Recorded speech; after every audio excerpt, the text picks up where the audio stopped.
సీజన్లో కుమారి ఆంటీ అడుగులు పెట్టే అవకాశాలు పుష్కలంగా ఉన్నాయని సమాచారం. ఇప్పటికే స్టార్ మా ఛానల్స్లో ప్రసారమైన పలు టీవీ షోల్లో సందడి చేసిన ఆమెను బిగ్ బాస్ హౌస్లోకి తీసుకొచ్చే ప్రయత్నాలు జరుగుతున్నాయి. హౌస్లోకి వచ్చేందుకు కుమారి అంటే కూడా ఆసక్తికరంగా ఉందని తెలుస్తోంది. అందుకే ఇప్పటి నుంచే తన ప్రమోషన్స్ను షురూ చేసింది ఆమె. కుమారి ఆంటీ అలియాస్ దాసరి సాయి కుమారి తెలుగు రాష్ట్రాల ప్రజలకు ఏమాత్రం పరిచయం అక్కర్లేని పేరు.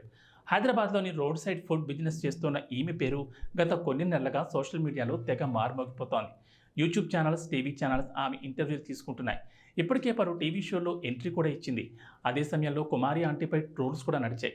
రోడ్ సైడ్ వ్యాపారం చేసుకునే ఆమెను అనవసరమైన పాపులారిటీ క్రేజ్తో బిగ్ బాస్కు పంపించేలా ఉన్నారంటూ నెట్టింట పోస్టులు కూడా దర్శనమిచ్చాయి.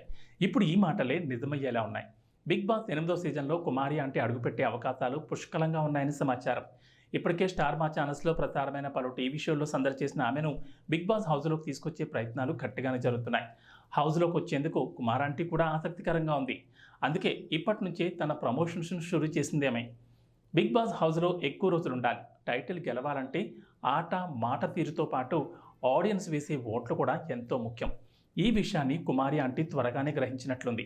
అందుకే ఇప్పటి నుంచే ప్రచారం మొదలుపెట్టింది. ఈ మధ్యన కుమారి ఆంటీ ఏ ఇంటర్వ్యూ చూసినా power star Pawan Kalyan photo కనిపిస్తోంది. బేసిక్గా ఆమె పవన్ కళ్యాణ్ ఫ్యాన్ అయినప్పటికీ ఇప్పుడు మరింత డోస్ పెంచింది. అందుకే ప్రతి ఇంటర్వ్యూలో పవన్ ఫోటో క్లారిటీగా కనిపించేలా జాగ్రత్తలు తీసుకుంటోంది. పవన్ ఫ్యాన్స్ ఆదరాభిమానాలు తనకు తోడైతే బిగ్ బాస్ హౌస్లో తనకు తిరుగుండదని కుమార్ ఆంటీ భావిస్తున్నట్లు తెలుస్తోంది. అందుకే బిగ్ బాస్ టైటిల్ గెలిచేందుకు ఆమె పెద్ద స్కెచ్చే వేసిందని నెటిజన్లు కామెంట్లు చేస్తున్నారు.